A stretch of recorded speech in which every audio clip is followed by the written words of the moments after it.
My name's Ted Bardash. I've been with E-Team Sponsor for a little bit over 4 years. Prior to that, I was with Presto Sports for about 13 years, and then have essentially kind of been coaching basketball throughout my entire college athletic career. So revenue generating has always been a big part of each job I had throughout, starting at CSTV way back when, to CBS College Sports, and then Presto, and of course E-Team Sponsor. So this topic is very special to me. Like I said, I've worked in that realm for many years. The group that we've got here, full transparency, they're all E-Team Sponsor clients. They've been very successful with our platform, but they're not going to just talk about E-Team Sponsor. They're going to talk about other things on their campus that they've implemented that has helped them generate revenue. So with that said, the purpose of this panel is really to try to give you guys some ideas to bring back to your campuses. There's going to be some things that they talk about that you may already do, but hopefully there's a few ideas that you, like I said, that you can bring back and implement on your campuses to generate more revenue, and as well as maybe some cost-cutting strategies as well. So with that said, we're going to have each of the panelists introduce themselves, give a background of their career highlights, and then we'll jump into some questions. We will leave some time at the end for questions and answers, so if you do have any questions, at that point in time, we'll open it up to the crowd to ask the panelists anything you'd like. So, sound good? And we'll get rolling right now. So, first up, Jeff, why don't you start with your background? Yeah, sure. So, Jeff Fore, Director of Athletics at Missouri Baptist University. I started in the coaching world. Grew up. My grandfather was the former coach and athletic director at Missouri S&T. So, grew up around coaching. Knew I always wanted to be a basketball coach. So, for about 3 decades, that's what I did, and then I had an opportunity, I think, to get into administration, and so started out in administration at Mesa Community College, so been at the junior college level, and then had an opportunity to work at Grand Canyon during the Division II to Division I transition, and then had an opportunity to do something very unique in today's world, and that's start a university from scratch. So I became the athletic director and head women's basketball coach at Park University in Gilbert, Arizona, our sister campus that had been around for about 150 years in North Kansas City.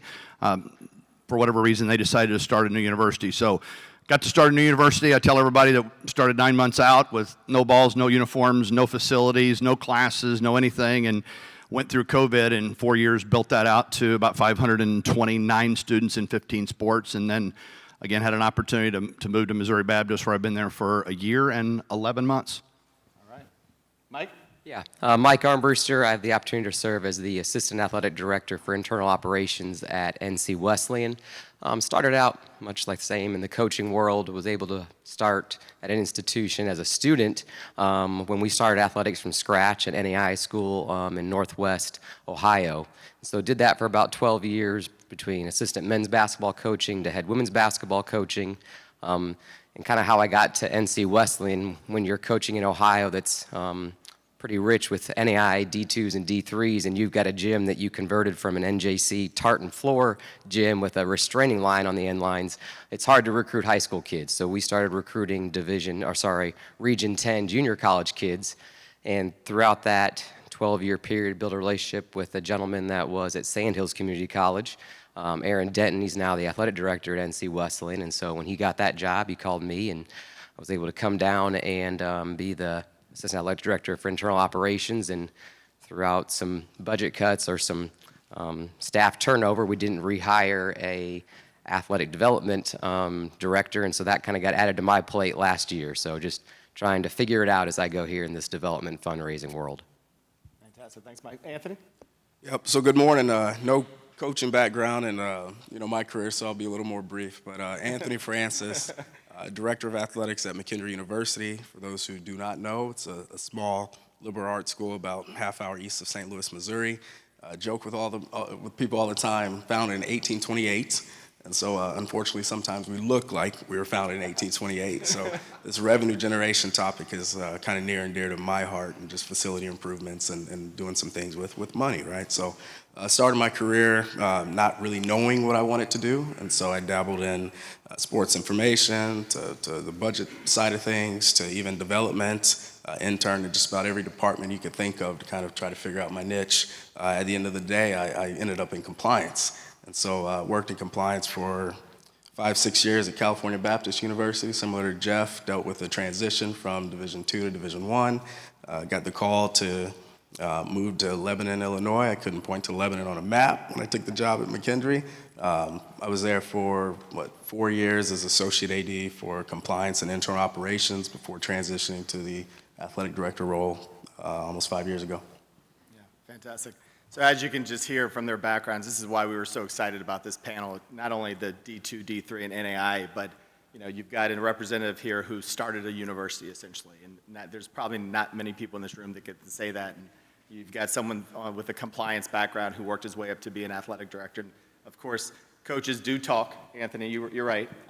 Coaches do like to talk, but we've got some coaching background up here as well. So pretty excited about that. All right, so I'll start the conversation off. The title of the session here is Closing the Revenue Gap, Strategies for Small College Athletics. So Anthony, just jump into it. Talk to us about some of the strategies that you've implemented on your campus for the athletic department to generate revenue. Yeah, E-teams. Okay, thank you for joining the session. I think they're serving, we're going to have a happy hour later today. We'll see you there.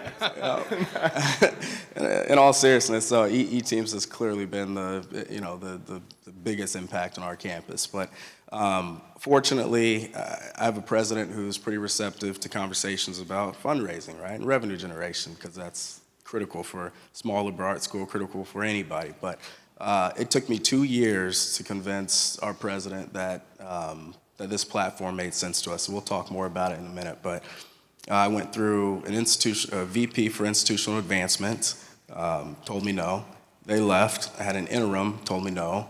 They left. We have a new person, told me no. They're still here. Finally convinced them that it made sense and to go with E-team. So he passed out a few cards yesterday, and I think at the end of the day it was $450,000 raised in 24-25, and that's a game changer for us. So E-teams was obviously the biggest pillar, but also we hired a assistant AD for development.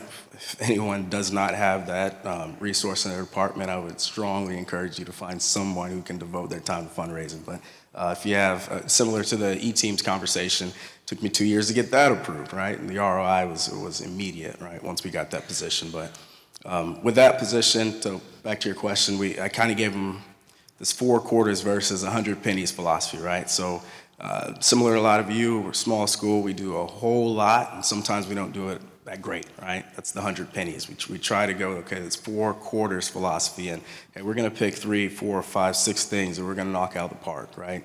And so one of them was E-teams. Another thing that I like to highlight was, our success with the corporate partners. One of the examples is, I said we're not paying for meals anymore, right? And so you look at that line item and how much we've paid for hospitality events and football tailgate and basketball games and alumni events and staff outings. We got well into 5 figures, right? And so one of the quarters was we got to find a way to get as many in-kind opportunities to pay for those things. And I'm proud to say we went the whole year and didn't spend a dime on food. So it was really cool to get Raising Cane's and Chick-fil-A and Qdoba and High Point and all these corporations that wouldn't quite partner and work with us in any other way, but providing food for our events. So that was great. We've got a number of big events that we do each year. Our golf tournament, we net about $100,000 a year for that tournament. In the winter, we do our trivia night. We net about $40,000 for that. So I can go on and on about just the different opportunities and different things we do in our department. But I think again, the E-team success, the main events, our alumni, and our corporate partners was kind of our 4 pillars.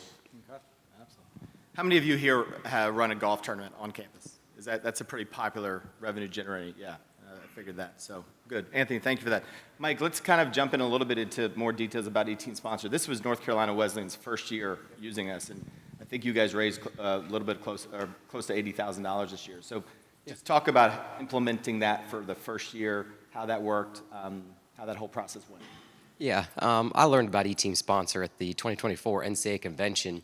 And really what maybe piqued my interest in it, not having any background with it or experience or even knowledge of a platform, I guess, like this, was the ability to reach into and tap into a different fundraising bucket than what maybe we were traditionally doing, of just maybe our booster club that represented year-over-year givers, corporate sponsors, whether that was gift in kind, or signage opportunities. This was a way to leverage relationships that student athletes brought with them from their communities, from their sphere of influence, that we didn't have to go create first to then realize that financial advantage from it. So I guess to start off with why E-Team, that was kind of what got us going with it. And then the implementation process, as all of you know, you're very busy, wearing a couple different hats like I do. I was pretty hands-off. Ted and his team met with us via Zoom at our opening athletic staff meeting to introduce the program. For some of our coaches, it was the first time that they'd ever experienced anything of this type of a platform. Some had some experience with maybe other platforms like it. And then after that initial introduction, he came back again and met individually with each of our sport programs to get that campaign set up and kicked off. So it's been great for us. It's an opportunity for us to raise the largest amount from one source that we've done, at least in my 6 years that we've been there. And I was pretty hands-off with it, so I can't say enough about it from a time investment perspective for myself. Mike, did every coach team use us this year? Right, so that's one thing that we're going to adjust moving forward administratively, is we're going to dictate that occurs with every sport program. So I would think about maybe 75% of our sport programs used E-Team Sponsor this year, and we saw that level of success, and I'm hoping that we can see an even greater level of success when that is more of a mandate across our sport programs. Awesome, thank you. Jeff, let's move to you. You've been at 2 campuses. You started an athletic program school at Park. You've used E-Team Sponsor in both spots, but talk about E-Team Sponsor, but also what revenue generating opportunities have you created at both of those institutions? Yeah, so, like I said, starting a university was unique because obviously you've got no revenue component when you start the university. You're 9 months out. There's a lot of challenges you have. So, I was introduced to E-Team Sponsor. Obviously, being a new university, you don't have the local community connections that you would have as a university that's been around for 50, 60, 100, 150 years. So everything was grassroots. So really, E-Teams is unique in allowing us to do something that was very simple as we recruited kids to be able to connect with their families, with the people that they knew. So it was just easy for us to leverage E-Teams and what we did. Probably the biggest thing that I didn't do when I was at Park is we didn't make it mandatory. So, some of our coaches had relationships. They had done other things at other universities, and so we kind of made it not mandatory. You can do it if you want to. And so we had some success. There wasn't any question. We had our baseball team did a good amount with E-Teams and those types of things. But, that was some of the challenge we had. But, E-Teams really saved us because, again, we didn't have any revenue. So the challenge is going into year one is not having a lot of money, but still needing to do a lot of things and make it an attractive experience for our student athletes. So I think that was unique. And then obviously with the success we had at Park Gilbert, moving to Missouri Baptist, it was very interesting because I came into a similar situation around really connections, sponsorships. Missouri Baptist had been around. We just celebrated our 60th year. And I walk on campus, and we've got no sponsors. We have no community connections, which is very interesting. We're this little hidden gem, in Creve Coeur, Missouri, that really didn't have any of that. And so I think the easy thing for me was all right, great place to start is with E-Teams. And so one of the things I did is we made it mandatory. So it was one of those things, it's non-negotiable. All the programs are going to do it. Did I get some pushback? Absolutely. You've got your baseball coach who's always done the letter writing campaign, had always consistently he's been there for 25 years, getting $10,000, $12,000 every year. He's like, boy, I don't know. It's been pretty easy. But the amount of work that he put into that was challenging. So I can tell you, we roll it in. He was hesitant. I said, you got to trust me on this one. So he is a little over $34,000 this year. Game changer. And I think as a department, because again, some of our coaches didn't do as well as we would have liked them to do. I think, using the social media outlets, not just the emails and that, but that was revolutionary. And I think, last time I looked, I think we ended up at like 265,000 this year across the board. So, it's revolutionary. It's changed what we've been able to do. And we'll talk a little bit more about some of the other things that I've been able to do with some of that money to kind of now help us grow into that. So those are big things. But again, walking into Missouri Baptist, I mean, it was all grassroots. So, I had to we created an athletic advisory committee trying to connect with outside, individuals that I could start to build relationships with. Owner of 3 Chick-fil-A's who had always been president on campus but had never got involved in athletics. We got him on the committee, some other people, and I think that was instrumental because then they started to get us in connections with people that could help us. We just rolled out our first golf tournament. We had 144 people. We sold it out. It raised about $30,000 this year. So, we did our first corporate sponsors, which is a game changer. So I've been there for a year, and we'll be a year and 12 months in August. And we went virtually from zero when I walked in to we'll be close to $500,000 in revenue generation this year between e-teams and some of the other things we've been doing. That's fantastic. Wow. I think we could all use another $500,000 in our budgets for sure. So appreciate it. Jeff, quick follow-up question. Being at 2 campuses and I guess more Missouri Baptist, how involved was advancement in all of these fundraising activities that you do on campus? Yeah, so, being a sister campus in Gilbert, we were one campus in a sense that our president was in Kansas City, development office, admissions. I mean, it was a unique situation. Everything that we did business-wise was really there. So when I get to Gilbert, we really didn't have a development office to report to, and so we kind of had the freedom to kind of do the things that we wanted to do. So that was easy. Walking onto Missouri Baptist campus, everything on the development side had been run through a development office. So, having to sit down and really foster those relationships and kind of, in a sense, take a piece away or what they felt was a piece away from them was interesting. And really, now that we've got into it, they found out it's really helped us because we brought people to the table. I mean, we just the university raised about $12 million to build a new nursing and entrepreneurship. And I can tell you that some of the resources for that building actually came through E-Team. So we introduced them because they weren't necessarily, or they gave a little bit, but then they had other interests. So I think that was unique is what we're able to do. And now our development office is all on board. So, sometimes it's a challenge. Sometimes, especially at small schools, when your development office thinks that athletics is going to delve into their territory, it can be challenges. But it's been a really good relationship. Yeah. No, we see that a lot, tug of war between athletics and advancement. But once you raise $265,000, I think every advancement office would be more than happy to have you continue to do that. Anthony, we've talked a lot about generating revenue, but I know when we met prior to this, there were some cost-cutting strategies that you use on your campus. You already kind of mentioned the in-kind meals and things, but can you kind of give everyone in the audience some more ideas about what you guys are doing there from that standpoint? Yeah, so sure, we're, similar to many of you, we're kind of cut to the bone already, right, in terms of where our budgets are. And we have a process, zero-based budgeting, where we start with, all right, we'll take baseball, for example. Got to have transportation, got to have hotels, got to have food, got to pay umpires, right, blah, blah, blah, blah, blah. So it's going to be $100,000. The institution will provide us or allocate $90,000 for that budget, and we've got to fundraise the other $10,000. That's kind of how we do it, just 30,000 feet high level, right? And so there's not really any wants in those budgets, right? There's not really areas to say, okay, we're going to cut the things that we want and keep the things that we need.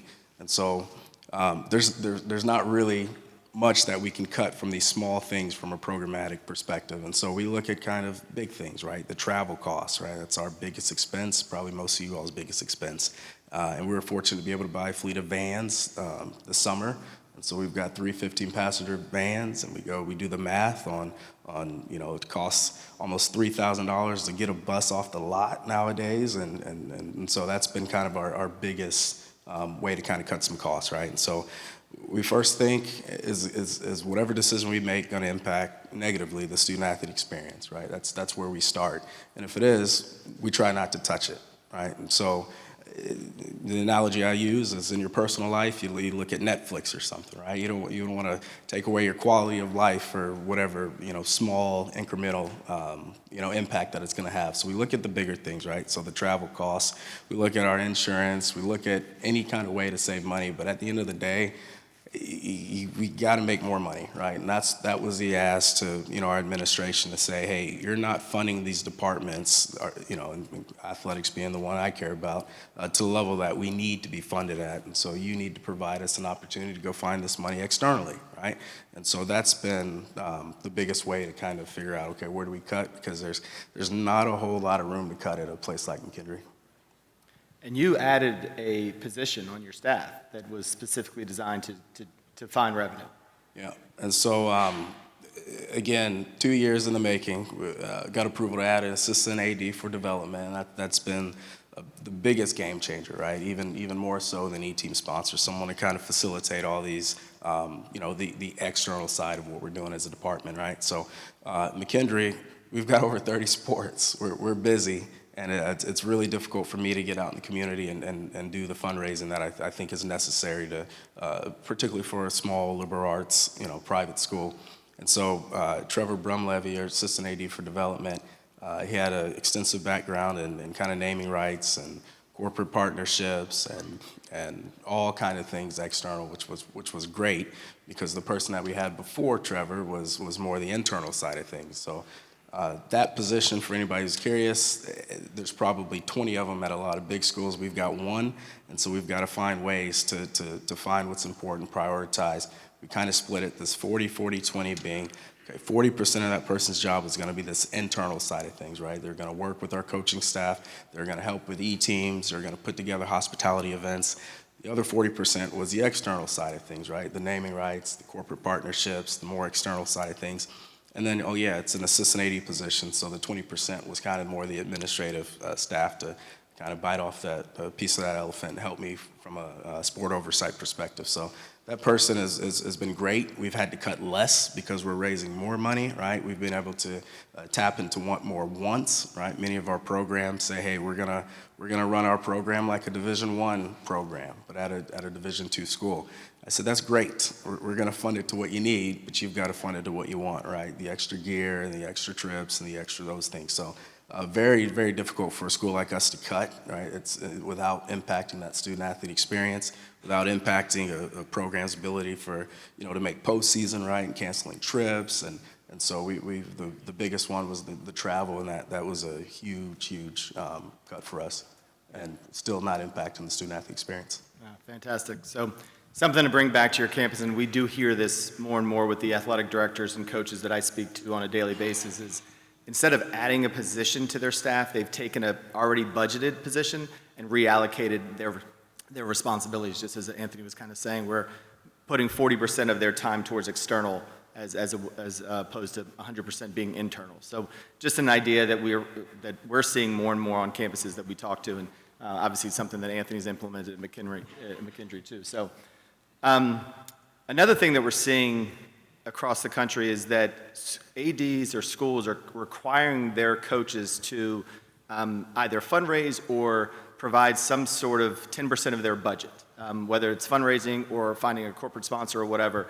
And I even have a few ADs that I work with who have actually written into their contract, to their coaches' contracts, where they're essentially requiring them to do that. So, Mike, talk about that on your campus. Is that something that you guys have done?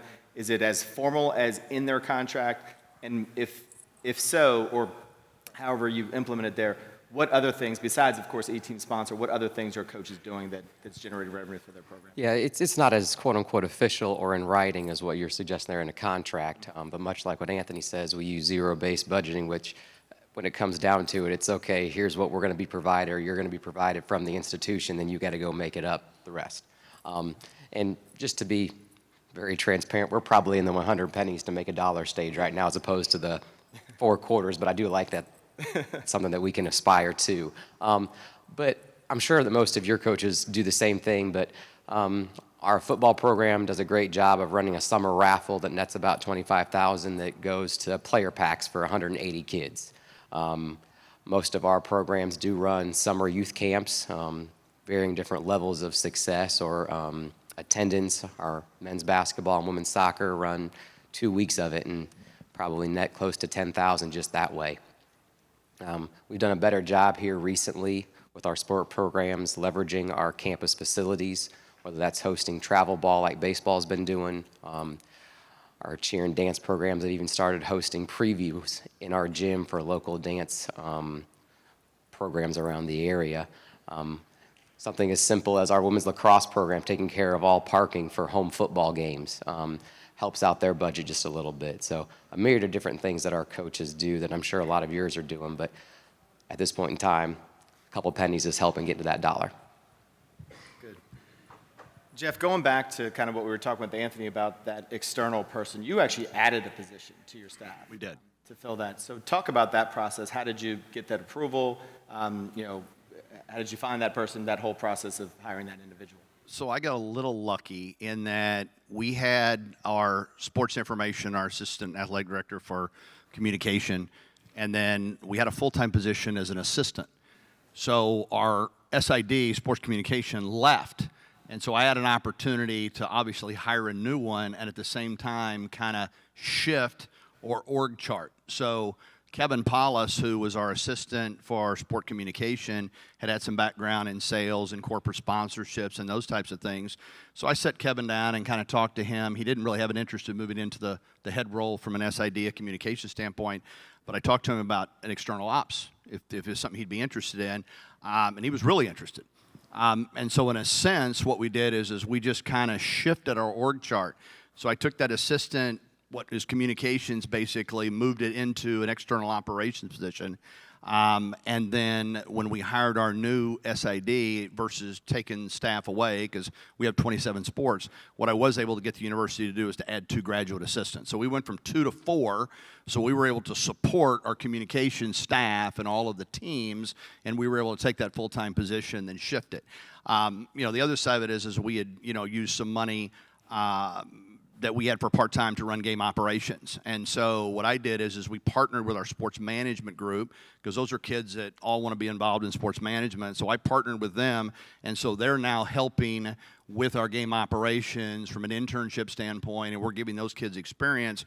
And I was able to take a pot of money, some of that money that we had earmarked for that, and move it over, which was really helpful. But like I said, the ROI on that's incredible. I mean, with 27 sports and 800 student athletes, it's impossible for me to do all the things that I need to do on the fundraising side, but I understand if we're going to get where we need to get, we're trying to work on some capital projects around facilities, like there's just no time.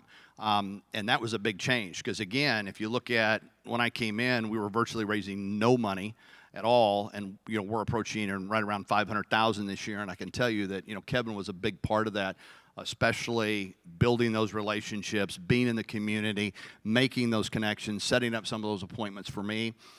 It was a game changer. So I can just tell you that as a small school, if you can figure out a way to do that, it is going to completely change your life and completely change the amount of money and the connections and the relationships that you're going to be able to build, and really how it's going to help your institution. Fantastic. Okay, good. Last question, and then this one is to all three, so we'll just go right down the line. Anthony, we'll start with you. We haven't talked a lot about alumni yet, and alumni, it plays a big part in everyone's revenue generating, corporate sponsorship, booster programs, whatever it may be on campus. So just, Anthony, like I said, we'll start with you, but just go down the line, talk about some of the things you guys do on your campus to involve the alumni, to cultivate them into bigger donors, getting them more involved in the athletic program. We'll go right down the line. Mike, we'll go with you next, and then Jeff. Yeah. So as Ted said, I mean, it's all about cultivation, right? It's all about just bringing them onto campus, making them feel loved, not asking for money, providing opportunities for them to remember their experiences and just kind of be around each other and to talk about all the great things that happened when they were Bearcats, right? So that's what we're good at. We don't do a lot good, but that's what we're good at. And I think we've had over 50 alumni events last year.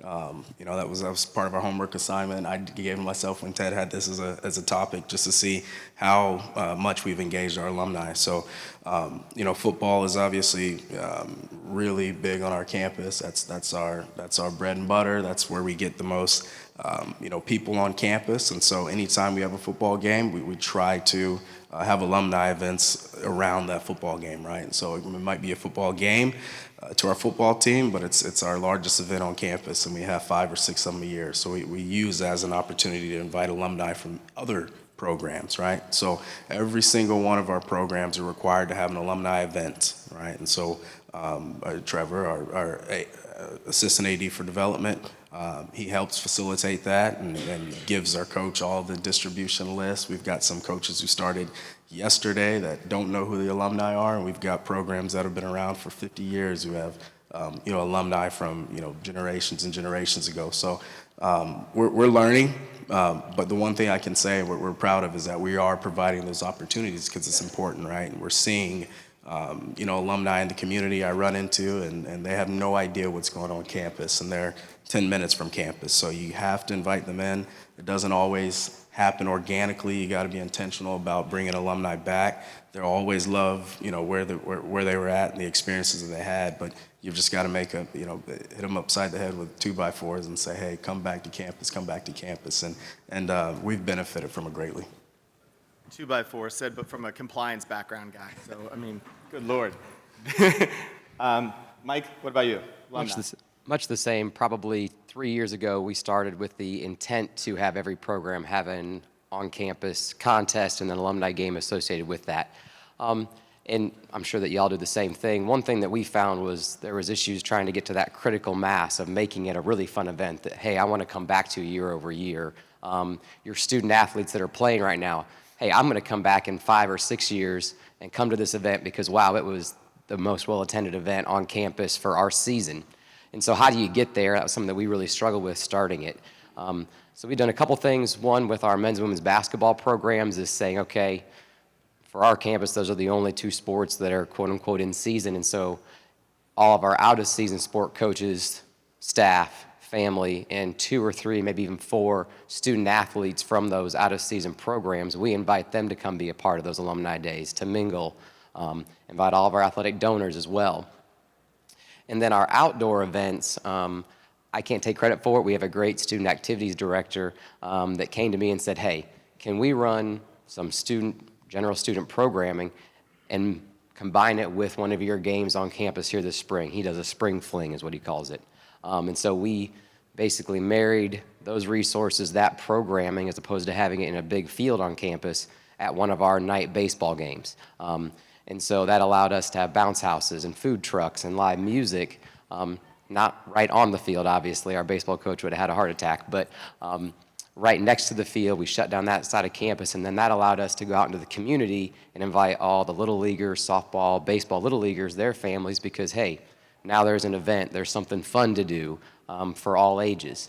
And that has been maybe not wildly successful, but it's been really, really successful for us. And now we're kind of taking that model and applying it to the fall outside of homecoming that's associated with a football game to a men's and women's soccer day that's a doubleheader. That's also going to be our senior day for one of the programs. And so how can we stack different resources to create an event that is really, really fun, really exciting, and when you walk away from it as an alumni going, man, I probably better come back to it next year again. So that's something that we found successful that has kind of gotten us to that critical mass.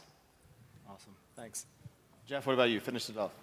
Yeah, so obviously, walking into Park Gilbert, we had no alumni because it's a new university. Obviously, it's much different, though, coming to Missouri Baptist where, we're in our 60th year. But what was really interesting when I sat down with Ashley, our director of development, while we had a development database, they had not tagged the individuals on what sport they played. So we walked in and literally we had no idea. I mean, it was trying to figure out. So we've really had to grassroots this thing. So again, going back to our coaches, fortunate we've got a couple of people in our apartment that have been around for 25 years, and we've got some other coaches that have been around for a while. So really we're just trying to build that. And so I think that was very unique.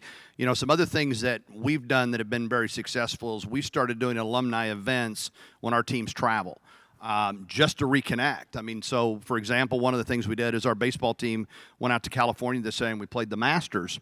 And then we played Providence. And so I went to Ashley and I said, all right, let's identify all the alumni you have in your database that are in the LA area. And let's invite them to the baseball game. We're just going to throw a rock out there and we'll see what we hit. And then I had our baseball coach who's been there for 25 years, and I said, reach out to anybody you got on the West Coast. We had not been to the West Coast. Let's see if we can get. And we ended up having 18 alumni at that event. And it was really cool. We had like 4 or 5 that literally lived in the LA area. They played baseball at Missouri Baptist, and they didn't even realize that their teammates lived in LA. They had completely lost contact. So, we started doing that. We're doing Kansas City area. We're moving into the new conference, Heart of America, next year. So we've got some new places we're going to be going. So we're, again, just trying to really grassroots this thing with doing not only internal events. We've started our first booster club, so that's starting to take off, which has really been helpful. But the events that we're trying to do when our teams travel, our women's basketball team's going to Florida next year, so we're already starting on that and trying to say, okay, who do we have in? They're coming actually to Orlando and playing. Is who do we have in Florida that's a Missouri Baptist grad, whether they played sports or not, because we don't know. And how can we build that? So we're having to build it from the ground up. But so far it's been really good. But those events have kind of changed things. The events we're doing on campus, the booster club, doing some hospitality stuff at our basketball games, our football games. Those are all going to really, really help us kind of reconnect, especially because we're getting ready to do a capital project for some baseball stuff and a potential. So. That's going to be an important group because they've never really been fostered. So we're working pretty hard to bring them back into the fold. Awesome. Thanks, guys. Appreciate that. All good ideas to bring back, hopefully. We'll open it up now to any questions that anybody in the audience has. As you're thinking of your questions, just really quickly, today, E-Team sponsor, we don't have a exhibit in the exhibit area, but we're going to basically kind of hunker ourselves down at the Marriott lobby bar area. This afternoon. We're not drinking all day.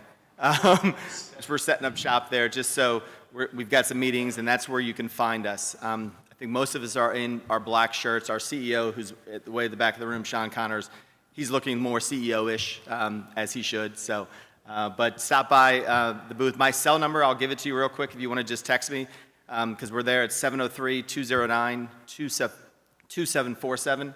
Just send me a text, hey, Ted, can I come by and talk to you guys at 2 o'clock today or around all day tomorrow as well? Sorry, yeah. Okay, sorry. 703-209-2747. I want to give E-Teams one more shout out that I don't think came up here. Something that they just rolled out, donor intelligence. Because a lot of our teams went back and we looked at our alumni and we used that when we obviously sent it out.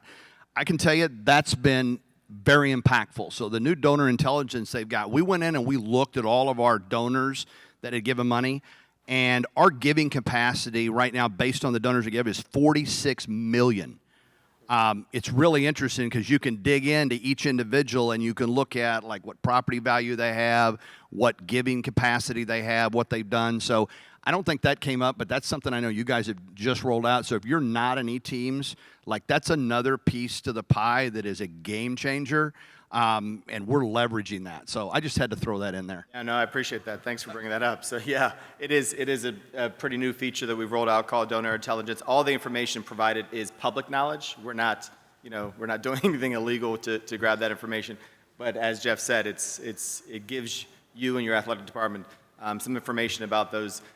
The uncle of your baseball player who donated $100, he may have the capacity to donate a lot more. So it once again gives you or your advancement office the opportunity to reach back out to them and say, hey, thanks for this donation, and once again cultivate them into a larger donor from that standpoint.